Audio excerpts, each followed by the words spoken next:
यह कहानी राजस्थान के एक सुनसान इलाके के पास स्थित कालगढ़ नामक एक छोटे से गांव की है। यह गांव घने जंगलों और वीरान पहाड़ियों से घिरा हुआ है, जहां अक्सर अजीब घटनाएं होती हैं। गांव के पास से गुजरने वाली भयावनी घाटी रोड कुख्यात है, जहां रात में जाने से लोग कतराते हैं। बस ड्राइवर रमेश रात के 11 बजे अपनी पुरानी खड़खड़ाती बस लेकर सुनसान सड़क पर अकेले चल रहा था। बस में सिर्फ 3 यात्री थे, एक बुजुर्ग आदमी, एक महिला और एक युवक। सड़क के दोनों ओर घना जंगल और सन्नाटा पसरा हुआ था। अचानक रमेश ने देखा कि सड़क पर सफेद कपड़े पहने एक औरत खड़ी है। उसके बाल बिखरे हुए हैं और वह हाथ से बस को रुकने का इशारा कर रही है। रमेश के मन में डर की लहर दौड़ गई, क्योंकि इस इलाके के बारे में उसने कई डरावनी कहानियां सुन रखी थी। लेकिन यात्री चिल्लाने लगे, गाड़ी रोको, वो कोई परेशानी में है। रमेश ने अनमने मन से बस रोकी। वह औरत धीमे कदमों से बस में चढ़ी।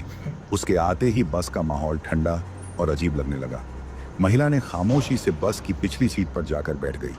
रमेश ने बस को आगे बढ़ाया, लेकिन अब उसे बार बार रियर व्यू मिरर में उस महिला का चेहरा देखने की बेचैनी हो रही थी।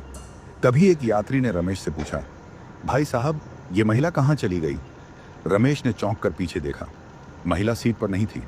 रमेश और यात्रियों के बीच डर का माहौल बनने लगा। रमेश को समझ नहीं आ रहा था कि उसने जो देखा वह हकीकत था या उसका भ्रम।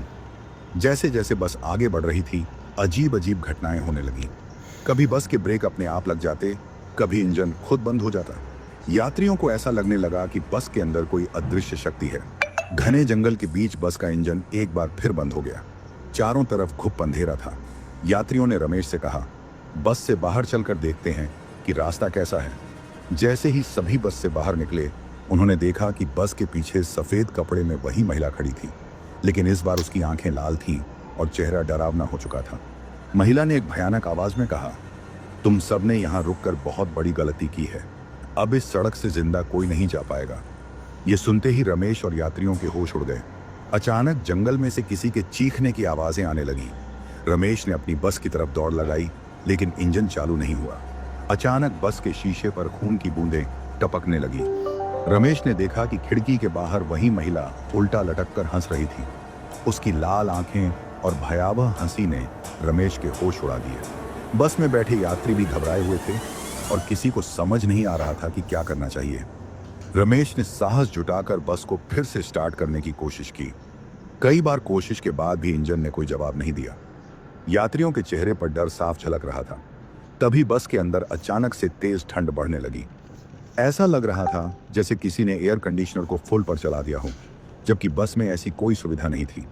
महिला की आवाज बस के अंदर गूंजने लगी, तुम सबने मेरी शांति भंग की है, अब तुम सबको इसका परिणाम भुगतना होगा। रमेश ने घबराकर अपने साथ बैठे युवक से कहा, चलो धक्का लगाकर बस को आगे बढ़ाने की कोशिश करते हैं। लेकिन जैसे ही रमेश और युवक बस से बाहर निकले, उन्हें सड़क के किनारे कुछ आकृतियां खड़ी नजर आईं। ये आकृतियां इंसानों की थीं, लेकिन उनके चेहरे नहीं दिख रहे थे, सिर्फ धुंधले परछाई जैसे। रमेश और युवक तुरंत बस के अंदर लौट आए। जैसे ही उन्होंने दरवाजा बंद किया, उन आकृतियों ने बस को घेर लिया। यात्रियों में हलचल मच गई।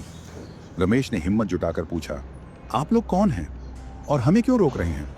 तभी एक भारी आवाज गूंजी, यह सड़क तुम्हारे लिए नहीं है, यह हमारे लिए है। यहां से जाओ, वरना तुम सब यहीं रह जाओगे। बस के अंदर बैठे बुजुर्ग यात्री ने रमेश से कहा, मैंने सुना है कि इस सड़क पर कई साल पहले एक भयानक हादसा हुआ था। एक पूरी बस जलकर खाक हो गई थी और उसके सभी यात्री मारे गए थे। तब से यह सड़क श्रापित मानी जाती है। रमेश ने जवाब दिया, लेकिन यह सिर्फ कहानी होगी, हमें यहाँ से निकलने का कोई तरीका निकालना होगा। बस के अंदर की लाइट अचानक जलने बुझने लगी। यात्रियों को ऐसा लगने लगा जैसे बस के अंदर कोई अदृश्य शक्ति घूम रही हो। एक महिला यात्री ने चिल्लाकर कहा, मेरे पास कोई खड़ा है, मैंने किसी का स्पर्श महसूस किया। रमेश ने तुरंत बस के दरवाजे को लॉक कर दिया, लेकिन तभी दरवाजा खुद ब खुद खुल गया। बाहर वही सफेद कपड़े वाली महिला खड़ी थी। उसने बस के अंदर कदम रखा और सबकी सांसें थम गईं। महिला ने धीरे धीरे रमेश की ओर देखा और कहा, तुम इस बस के ड्राइवर हो, तुम्हारी जिम्मेदारी है इन्हें सुरक्षित यहाँ से ले जाने की, लेकिन क्या तुम ऐसा कर पाओगे? महिला के गायब होते ही बस के सभी दरवाजे और खिड़कियां अपने आप बंद हो गए। रमेश ने बस स्टार्ट करने की एक आखिरी कोशिश की और इस बार इंजन चालू हो गया। सबने राहत की सांस ली, लेकिन यह राहत ज्यादा देर तक टिकने वाली नहीं थी। जैसे ही बस ने जंगल के अंदरूनी हिस्से में प्रवेश किया, चारों तरफ से भयानक चीखने चिल्लाने की आवाजें आने लगी। ऐसा लग रहा था जैसे कई लोग दर्द में कराह रहे हों। बुजुर्ग यात्री ने फिर कहा, यहाँ कुछ बहुत गलत है, हमें इस जंगल से बाहर निकलना होगा, नहीं तो हम सब फंस जाएंगे। बस कुछ दूर ही चली थी कि अचानक चारों ओर गहरी धुंध छा गई। रमेश को सड़क का कुछ भी दिखाई नहीं दे रहा था। घड़ी पर नजर डालने पर उसने देखा कि घड़ी की सुइयां रुक गई थी, समय जैसे ठहर चुका था। यात्रियों में से युवक ने खिड़की से बाहर झांकने की कोशिश की, लेकिन जो उसने देखा उसने उसकी चीख निकलवा दी। उसने बताया कि धुंध के बीच कई परछाई जैसी आकृतियां बस के साथ साथ चल रही थीं। बस अचानक रुक गई। रमेश ने उतर कर देखने की हिम्मत की। उसने देखा कि बस के ठीक सामने जमीन पर एक बड़ा खून का निशान था और उस पर वही सफेद साड़ी वाली महिला खड़ी थी। उसने रमेश की तरफ इशारा करते हुए कहा, अब तुम्हारी बारी है। तभी बस के अंदर से जोरदार चीखें सुनाई दी। रमेश ने मुड़कर देखा कि बस के अंदर की खिड़कियों पर खून के हाथों के निशान उभर आए थे। दरवाजे अपने आप बंद हो गए और अंदर यात्री फंस गए। रमेश दरवाजे को खोलने की कोशिश कर ही रहा था कि उसने देखा बस के ऊपर कुछ भारी चीज चढ़ रही है। उसने ऊपर देखा तो उसकी आंखें फटी की फटी रह गईं। वह महिला छत पर थी और उसकी लाल आंखें सीधे रमेश को घूर रही थी। रमेश के सामने एक ऐसा मंजर था जिसे देखकर उसकी रूह कांप गई। बस के अंदर से यात्रियों की चीखें गूंज रही थीं और खिड़कियों पर खून के निशान उभर रहे थे। रमेश ने दरवाजे को खोलने की हर संभव कोशिश की, लेकिन वह जरा भी नहीं हिला। रमेश का दिल तेजी से धड़क रहा था। उसकी आंखें बार बार बस की छत पर और बस के अंदर फंसे यात्रियों पर टिक रही थीं। तभी महिला ने ऊंची आवाज में कहा, यह रास्ता तुम्हारे लिए बंद है, यह रास्ता सिर्फ मृतकों का है। रमेश ने पूरी ताकत से दरवाजे को खोलने की कोशिश की। जैसे ही उसने दरवाजा थोड़ा सा खोला, अंदर की लाइटें जलने बुझने लगी। यात्रियों की चीखें अचानक से रुक गईं। रमेश ने झांक कर अंदर देखा तो बस में कोई भी यात्री नजर नहीं आ रहा था। वह अवाक खड़ा रह गया। कुछ ही पलों में बस का इंटीरियर पूरी तरह बदल चुका था। सीटों पर खून के धब्बे, फर्श पर टूटे हुए शीशे और हर जगह जलने की गंध। रमेश को समझ नहीं आ रहा था कि वह किस भंवर में फंस गया है। रमेश ने जब चारों ओर नजर दौड़ाई तो उसे सड़क पर एक अजीब सा सन्नाटा महसूस हुआ। पेड़ अजीब ढंग से हिल रहे थे, मानो वे कुछ कहना चाह रहे हों। अचानक रमेश को ऐसा लगा जैसे किसी ने उसके कंधे पर हाथ रखा हो। उसने घबरा कर पीछे देखा, लेकिन वहां कोई नहीं था। तभी एक हल्की आवाज गूंजी, रमेश, इस रास्ते से वापस लौट जाओ, वरना तुम्हारा अंजाम भी उन यात्रियों जैसा होगा। रमेश ने डरते डरते पूछा, तुम कौन हो और ये सब क्यों हो रहा है? आवाज फिर गूंजी, यह रास्ता उनकी आत्माओं का है जो कभी लौट कर नहीं गए। अब यह रास्ता तुम्हें भी नहीं छोड़ेगा। रमेश ने हिम्मत जुटाकर बस के अंदर कदम रखा। जैसे ही वह अंदर पहुंचा, दरवाजा अपने आप बंद हो गया और बस फिर से चालू हो गई। रमेश का हाथ स्टीयरिंग पर गया, लेकिन वह खुद नहीं हिला। ऐसा लग रहा था जैसे बस किसी अनदेखी शक्ति के नियंत्रण में हो। बस खुद ब खुद सड़क पर आगे बढ़ने लगी। खिड़कियों के बाहर अंधेरा घना हो चुका था। रमेश ने खिड़की से झांक कर देखा तो जंगल के पेड़ों के बीच कुछ आकृतियां तेजी से चल रही थीं। वे इंसान जैसे दिख रहे थे, लेकिन उनकी आंखें चमक रही थीं। तभी रमेश को ड्राइवर के मिरर में एक चेहरा दिखाई दिया। वह चेहरा किसी यात्री का नहीं था, बल्कि वही महिला थी जो अब बस के अंदर खड़ी थी। उसने रमेश की ओर देखते हुए कहा, तुमने मेरी बस में कदम रखा है, अब तुम भी इस बस का हिस्सा बनोगे। बस ने जंगल के अंदर एक सुनसान स्थान पर जाकर रुक गई। रमेश ने देखा कि वहां पहले से कई जली हुई बसें खड़ी थीं। ऐसा लग रहा था जैसे यह जगह उन सभी वाहनों का कब्रिस्तान हो जो इस रास्ते पर फंसे थे। रमेश ने जब बस से बाहर कदम रखा तो उसे एक पुराना साइन बोर्ड दिखा जिस पर लिखा था, यहाँ आने वाले कभी वापस नहीं जाते। रमेश को समझ में नहीं आ रहा था कि अब क्या करना है। उसने बस के चारों ओर घूम कर देखा, लेकिन वहां कोई रास्ता नहीं था। तभी उसे कुछ दूर एक रोशनी नजर आई। वह उस रोशनी की ओर बढ़ने लगा। रमेश जब रोशनी के पास पहुंचा तो उसने देखा कि वह एक पुराना टूटे फूटे मंदिर से आ रही थी। मंदिर के चारों ओर लाल रंग की धागे बंधे हुए थे और अंदर एक पुरानी दिया जल रही थी। मंदिर के पास पहुंचते ही रमेश को किसी के रोने की आवाज सुनाई दी। वह धीरे धीरे मंदिर के अंदर गया और देखा कि वहां वही महिला बैठी थी, लेकिन अब वह रो रही थी। रमेश ने साहस जुटाकर उससे पूछा, तुम कौन हो और ये सब क्यों हो रहा है? महिला ने अपनी लाल आंखों से रमेश की ओर देखा और कहा, मैं एक बार इस बस की यात्री थी, लेकिन यह बस एक दुर्घटना में जल गई और तब से मैं और मेरे साथ के सभी यात्री इस रास्ते पर भटक रहे हैं। तुमने इस रास्ते पर कदम रखकर हमारी शांति भंग की है। अब तुम्हें इसका अंजाम भुगतना होगा। रमेश जंगल में एक अजीब खौफनाक माहौल के बीच फंसा हुआ था। उसके सामने अनजानी परछाइयां और सफेद साड़ी में वह महिला खड़ी थी जिन्होंने उसे चेतावनी दी थी कि वह इस रास्ते से कभी नहीं बच पाएगा। रमेश के कदम वहीं जमे हुए थे और अंधेरा धीरे धीरे और गहराता जा रहा था। तभी एक अजीब खतरनाक चीख ने सन्नाटे को तोड़ दिया और रमेश के शरीर में ठंडी लहर दौड़ गई। रमेश ने उस चीख की दिशा में देखने की कोशिश की। चारों ओर घनी धुंध छाई हुई थी। उसे बस अपनी ही धड़कनें सुनाई दे रही थीं। उसने महसूस किया कि कोई उसे पीछे से देख रहा है। उसने जैसे ही पलट कर देखा, एक भयानक परछाई उसके ठीक पीछे खड़ी थी। उसकी आंखें काली और गहरी थीं और उसके मुंह से खून टपक रहा था। तुम इस रास्ते पर क्यों आए हो? उस परछाई ने गुर्राते हुए पूछा। रमेश ने कांपते हुए कहा, मैं सिर्फ इन यात्रियों को सुरक्षित ले जाना चाहता था। मुझे नहीं पता था कि यह रास्ता श्रापित है। परछाई ने हंसते हुए कहा, यह रास्ता कभी भी यात्रियों को सुरक्षित नहीं जाने देता। जो यहाँ आता है वह यहीं का होकर रह जाता है। रमेश ने उस परछाई से बचने के लिए दौड़ लगाई। वह जंगल के और अंदर भागता चला गया। कुछ दूर जाने के बाद उसे एक छोटा तालाब दिखाई दिया। तालाब के पानी में चांद की रोशनी पड़ रही थी, लेकिन पानी का रंग काला था। ऐसा लग रहा था जैसे उस तालाब में कुछ छिपा हो। तभी रमेश को पानी में हलचल नजर आई। एक हाथ पानी से बाहर आया और रमेश की ओर इशारा किया। वह डरकर पीछे हट गया, लेकिन तभी उसे तालाब के पास एक पुरानी किताब पड़ी हुई नजर आई। किताब के पन्ने पीले और जले हुए थे। उस पर कुछ अजीब और रहस्यमय संकेत बने हुए थे। रमेश ने जैसे ही किताब को छुआ, एक जोरदार झटका लगा और उसके चारों ओर आग के गोले बनने लगे।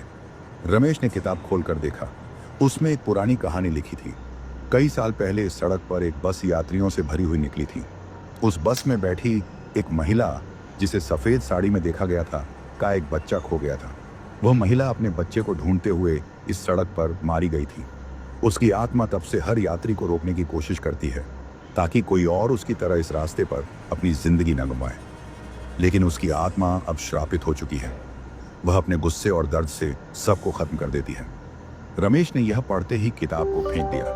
तभी उसके कानों में वही महिला की आवाज गूंजी, तुमने मेरे श्रापित अतीत को छुआ है, अब तुम्हारी बारी है। रमेश ने किताब को वहीं छोड़ दिया और तेजी से वापस बस की ओर भागा। लेकिन रास्ता पूरी तरह बदल चुका था। पेड़ अब उसकी ओर झुकने लगे थे, जैसे वे उसे पकड़ना चाहते हों। तभी एक लंबी परछाई उसके सामने आकर खड़ी हो गई। उस परछाई ने कहा, तुम यहां से बचकर नहीं जा सकते। ये रास्ता तुम्हारा इंतजार कर रहा था। रमेश ने डरते हुए पूछा, तुम कौन हो? परछाई ने उत्तर दिया, मैं उन सभी आत्माओं का प्रतिनिधि हूं जिन्हें इस रास्ते पर मारा गया था। अब तुम भी हमारे साथ जुड़ने वाले हो। किसी तरह रमेश ने हिम्मत जुटाकर उस परछाई से बचने की कोशिश की। उसने दौड़ते दौड़ते बस तक पहुंचने की कोशिश की, लेकिन बस का दरवाजा अपने आप खुल गया। अंदर का माहौल और भी डरावना हो चुका था। खून के धब्बे, टूटे हुए शीशे और जलने की गंध चारों ओर फैली हुई थी। जैसे ही रमेश बस के अंदर कदम रखा, दरवाजा बंद हो गया। बस के अंदर अचानक सफेद साड़ी वाली महिला प्रकट हुई। उसने रमेश से कहा, तुम अब इस बस के नए ड्राइवर हो। तुम्हारा काम है उन सभी आत्माओं को उनकी मंजिल तक पहुंचाना जो इस सड़क पर भटक रही हैं। रमेश ने कांपते हुए पूछा, क्या मैं यहां से बचकर जा सकता हूं? महिला ने हंसते हुए जवाब दिया, इस रास्ते से बचने का कोई तरीका नहीं है। अब तुम्हारी आत्मा भी इस श्राप का हिस्सा बन चुकी है। रमेश बस के अंदर फंसा हुआ था। उसके सामने एक भयानक सच प्रकट हुआ कि अब वह इस श्रापित बस का ड्राइवर बन चुका है।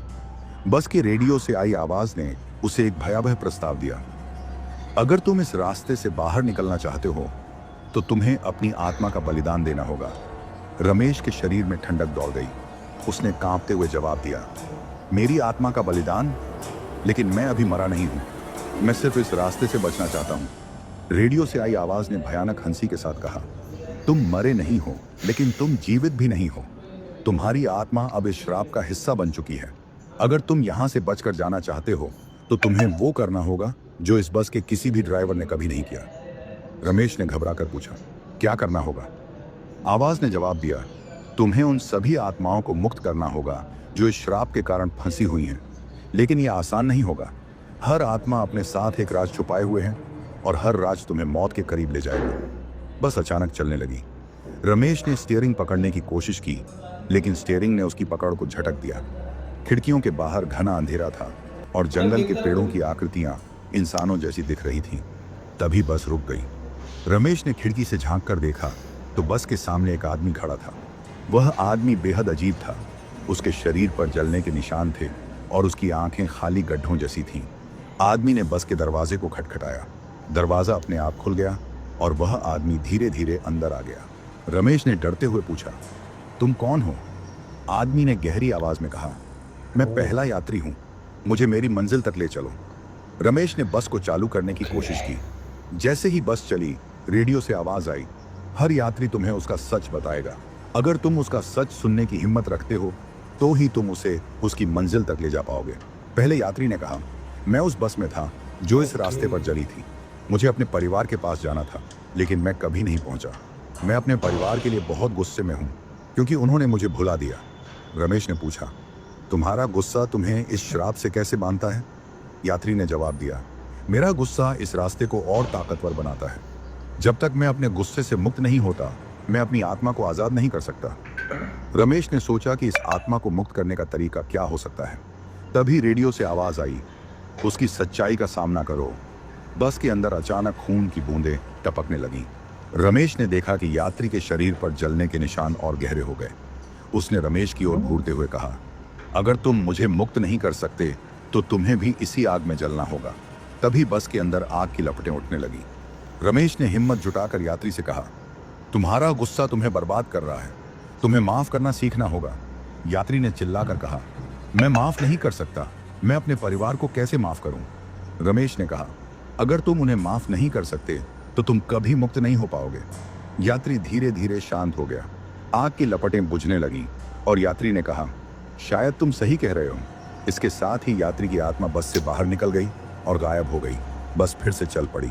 रमेश ने राहत की सांस ली, लेकिन यह राहत ज्यादा देर तक नहीं रही। बस कुछ ही मिनटों में फिर से रुक गई। इस बार एक महिला दरवाजे पर खड़ी थी। उसके हाथ में एक टूटी हुई गुड़िया थी और उसकी आंखों से खून के आंसू बह रहे थे। महिला ने कहा, मैं दूसरी यात्री हूं, मुझे मेरी मंजिल तक ले चलो। रमेश ने महिला को अंदर आने दिया। उसने पूछा, तुम्हारा सच क्या है? महिला ने जवाब दिया, मैं अपने बच्चे के साथ इस बस में सफर कर रही थी, लेकिन दुर्घटना के समय मेरा बच्चा मुझसे बिछड़ गया।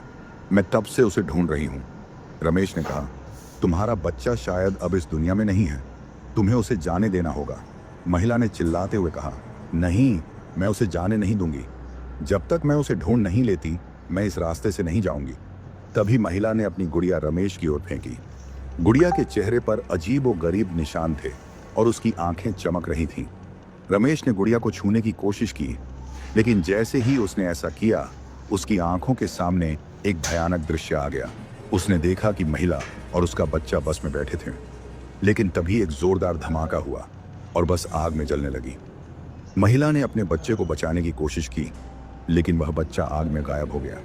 रमेश ने हिम्मत करके महिला से कहा, तुम्हें इस दर्द से बाहर निकलना होगा। तुम्हारा बच्चा अब शांत हो चुका है, उसे आज़ाद होने दो। महिला रोने लगी और धीरे धीरे उसकी आत्मा भी गायब हो गई। रमेश ने सोचा कि यह सब कब खत्म होगा, लेकिन तभी रेडियो से फिर से आवाज़ आई, अभी तुम्हारा काम खत्म नहीं हुआ, अभी और आत्माएं बाकी हैं। बस के दरवाजे पर फिर से दस्तक हुई। रमेश ने खिड़की से झांक कर देखा तो एक बच्चा खड़ा था। वह बच्चा अजीब ढंग से मुस्कुरा रहा था और उसकी आंखें चमक रही थीं। रेडियो से आवाज़ आई, ये बच्चा तुम्हारी अगली परीक्षा है, लेकिन इस बार तुम्हें अपने सबसे बड़े डर का सामना करना होगा। रमेश ने डरते हुए दरवाज़ा खोला और बच्चा धीरे धीरे अंदर आ गया। उसकी मुस्कान और भी डरावनी हो गई। रमेश ने बच्चे से डरते हुए पूछा, तुम कौन हो और यहाँ क्यों आए हो? बच्चा मुस्कुराते हुए बोला, मुझे मेरी माँ के पास जाना है, क्या तुम मुझे वहाँ ले चलोगे? रमेश ने पूछा, तुम्हारी माँ कहाँ है? बच्चे की मुस्कान और गहरी हो गई। उसने धीरे से कहा, वह वहीं है जहाँ मैं जला था। रमेश का दिल धक से रह गया। बच्चे की आवाज़ में एक अजीब सर्दपन था। रमेश ने महसूस किया कि यह बच्चा सामान्य नहीं है। बस के अंदर अचानक ठंडक बढ़ने लगी। रमेश ने देखा कि खिड़कियों पर बर्फ जमने लगी है। बच्चे ने अपनी छोटी छोटी उंगलियों से सीट पर खरोंचे मारना शुरू कर दिया। वह धीरे धीरे सीट पर कुछ लिख रहा था। रमेश ने हिम्मत जुटाकर उस पर झुककर देखा। बच्चे ने खून से लिखा था, मुझे मेरी माँ के पास ले चलो या मैं तुम्हें कभी चैन से नहीं जीने दूंगा। रमेश ने घबराकर कहा, ठीक है, मैं तुम्हें तुम्हारी माँ के पास ले जाऊंगा, लेकिन मुझे बताओ वह कहाँ है। बच्चे ने अचानक सिर घुमाया। उसकी आंखें अब लाल हो चुकी थीं और उसने धीमी लेकिन गूंजती आवाज में कहा, जहां यह सब शुरू हुआ था। रमेश ने बस को चलाना शुरू किया। रास्ता बेहद अंधकारमय था। बाहर घने पेड़ों की परछाइयां इंसानों की आकृतियों की तरह दिख रही थीं। बच्चे ने रमेश से कहा, तुम्हें डर तो नहीं लग रहा? रमेश ने उसे नजरअंदाज करने की कोशिश की, लेकिन बच्चा अपनी सीट से उठकर रमेश के पास आ गया और धीरे से बोला, अगर डरते हो तो यह सब आसान नहीं होगा। रमेश ने स्टीयरिंग पर अपनी पकड़ मजबूत कर ली और बोला, तुम्हारी माँ का क्या हुआ था? वह कहाँ गई थी? बच्चा हंसने लगा। उसकी हंसी बस की दीवारों से टकराकर गूंजने लगी। उसने कहा, तुम्हें अपने डर का सामना करना होगा, तभी तुम्हें मेरी माँ का पता चलेगा। बस एक पुराने पुल पर आकर रुक गई। बच्चे ने रमेश की ओर इशारा करते हुए कहा, यहीं पर मैं जला था। रमेश ने बाहर झांक कर देखा। वहां एक टूटा हुआ पुल था जिसके नीचे गहरी खाई थी। खाई में कहीं कहीं जलती हुई रोशनी दिखाई दे रही थी, जैसे वहां अभी भी कोई जल रहा हो। बच्चा पुल के किनारे पर खड़ा हो गया और बोला, अब तुम्हें मेरी माँ को बुलाना होगा, लेकिन वह तभी आएगी जब तुम अपने डर का सामना करोगे। रमेश ने डरते डरते पूछा, मैं क्या करूं? बच्चा मुस्कुराते हुए बोला, आंखें बंद करो और 3 बार उसका नाम लो। रमेश ने हिम्मत जुटाकर आंखें बंद की और पूछा, उसका नाम क्या है? बच्चा धीरे से बोला, मेरा नाम लो, मेरा नाम आदित्य है। रमेश ने आंखें बंद कर 3 बार कहा, आदित्य, आदित्य, आदित्य। जैसे ही उसने तीसरी बार नाम लिया, बस के अंदर अचानक तेज हवाएं चलने लगी। खिड़कियां अपने आप खुल गईं और चारों ओर एक गूंजने वाली आवाज सुनाई देने लगी। तभी एक महिला की आकृति हवा में प्रकट हुई। उसके बाल खुले हुए थे और उसकी आंखों से खून बह रहा था। उसने चिल्लाते हुए कहा, आदित्य, तुमने मुझे क्यों बुलाया? महिला ने रमेश की ओर देखा और चिल्लाकर कहा, तुम कौन हो? तुमने मेरे बेटे को क्यों छुआ? रमेश कांपते हुए बोला, मैं सिर्फ मदद करने की कोशिश कर रहा हूं। महिला ने भयानक हंसी के साथ कहा, मदद? तुम मेरी मदद नहीं कर सकते। तुम सिर्फ उसे और खुद को बर्बाद कर सकते हो। बच्चा माँ की ओर दौड़ा और बोला, माँ, मुझे तुम्हारे पास जाना है। लेकिन महिला ने उसे पीछे धकेल दिया और चिल्लाकर कहा, तुम अभी तक मुक्त नहीं हो सकते। तुम्हें अपने गुनाहों का प्रायश्चित करना होगा। बस के अंदर का माहौल और डरावना हो गया। रमेश ने महसूस किया कि वह महिला और बच्चे के बीच किसी गहरे राज का गवाह बन रहा है। महिला ने रमेश की ओर इशारा करते हुए कहा, तुमने इसे यहां लाकर अपनी मौत को बुला लिया है। अब देखो क्या होता है। तभी बस अचानक हिलने लगी और रमेश ने खिड़की से देखा कि पुल गिरने वाला है। उसने चीखते हुए स्टीयरिंग को पकड़ लिया, लेकिन तब तक बस हवा में लटक गई। महिला और बच्चा एक भयानक चीख के साथ गायब हो गए, लेकिन रमेश के सामने एक नई रहस्यमय आवाज गूंजी। यह सिर्फ शुरुआत है और रमेश को लग रहा था कि उसकी मौत अब सामने खड़ी है। बच्चे और उसकी माँ की भयानक चीखों ने रमेश को अंदर तक हिला दिया। लेकिन जैसे ही पुल गिरने वाला था, एक रहस्यमय ताकत ने बस को खींच लिया और वह सुरक्षित जमीन पर आ गई। रमेश ने राहत की सांस ली, लेकिन उसकी मुसीबतें अभी खत्म नहीं हुई थी। बस जैसे ही सड़क पर आगे बढ़ी, एक घना और अंधकारमय जंगल सामने आ गया। चारों ओर से अजीबोगरीब आवाजें आने लगीं। वह आवाजें इंसानों की चीखों जैसी थीं। रमेश ने महसूस किया कि यह जंगल सामान्य नहीं है। रेडियो अचानक चालू हुआ और उसमें से एक आवाज आई, यह जंगल तुम्हें सच्चाई के करीब ले जाएगा, लेकिन यहां से जिंदा लौटना आसान नहीं होगा। रमेश ने डरते हुए स्टीयरिंग पर अपनी पकड़ मजबूत कर ली और बस को धीरे धीरे जंगल के अंदर ले गया। जंगल के अंदर कुछ दूरी पर रमेश ने देखा कि सड़क के किनारे एक महिला खड़ी थी। उसकी साड़ी गंदी और फटी हुई थी और वह सिर झुकाए खड़ी थी। रमेश को लगा कि शायद वह मदद मांग रही है। रमेश ने बस रोक दी और खिड़की से बाहर झांकते हुए पूछा, क्या आप ठीक हैं? यहाँ इस जंगल में आप क्या कर रही हैं? महिला ने धीरे से सिर उठाया। उसकी आंखें खाली थीं, जैसे उनमें कोई जिंदगी ही न हो। उसने ठंडी आवाज में कहा, मुझे यहाँ से ले चलो, ये जगह बहुत खतरनाक है। रमेश ने झिझकते हुए दरवाजा खोल दिया। जैसे ही महिला बस में चढ़ी, बस के अंदर की सारी लाइटें बंद हो गईं। माहौल में अजीब ठंडक छा गई। महिला ने रमेश की ओर देखा और कहा, तुम्हें पता है कि तुम कहाँ जा रहे हो? रमेश ने जवाब दिया, मुझे नहीं पता, लेकिन मैं इस जगह से बाहर निकलना चाहता हूँ। महिला हंसने लगी। उसकी हंसी में अजीब दर्द और डरावनी गूंज थी। उसने कहा, इस जंगल में जिसने भी कदम रखा है वह कभी वापस नहीं लौटा। रमेश ने घबराते हुए पूछा, तुम कौन हो? महिला ने कहा, मैं वही हूं जो इस जंगल का रहस्य जानती हूं, लेकिन अगर तुम मेरे साथ नहीं चलोगे तो तुम्हारा अंत भी उन्हीं की तरह होगा जो यहां मर चुके हैं। जंगल के अंदर रास्ता और भी खौफनाक होता जा रहा था। दोनों तरफ अजीब आकृतियां दिखाई दे रही थीं। कुछ जगहों पर पेड़ों की शाखाएं इंसानों के हाथों जैसी लग रही थीं। तभी महिला ने रमेश से कहा, यहाँ रुक जाओ, हमें बस से नीचे उतरना होगा। रमेश ने हैरानी से पूछा, नीचे क्यों? यहाँ तो हर तरफ खतरा है। महिला ने गंभीरता से कहा, अगर तुम नीचे नहीं उतरे तो बस के साथ ही तुम्हारी भी मौत होगी। रमेश ने मजबूरी में बस रोकी और महिला के साथ नीचे उतर गया। जैसे ही दोनों जंगल में कदम रखते हैं, रमेश ने महसूस किया कि चारों ओर हवा में अजीब सर्दपन है। पेड़ों के पीछे से हलचल हो रही थी, जैसे कोई छुप कर देख रहा हो। महिला ने रमेश से कहा, आगे बढ़ो लेकिन पीछे मत देखना। रमेश ने डरते हुए कदम बढ़ाए। अचानक पीछे से किसी के हंसने की आवाज आई। रमेश ने खुद को रोका और पीछे मुड़कर देखा। पीछे एक बच्चे का चेहरा दिखाई दिया जो पेड़ की शाखा पर बैठा हुआ हंस रहा था। रमेश ने घबराकर महिला से कहा, वो बच्चा, वो वही है। महिला ने गुस्से से कहा, मैंने कहा था पीछे मत देखो। अब जो होगा उसका सामना करने के लिए तैयार रहो। कुछ दूर चलने के बाद दोनों एक झील के पास पहुंचे।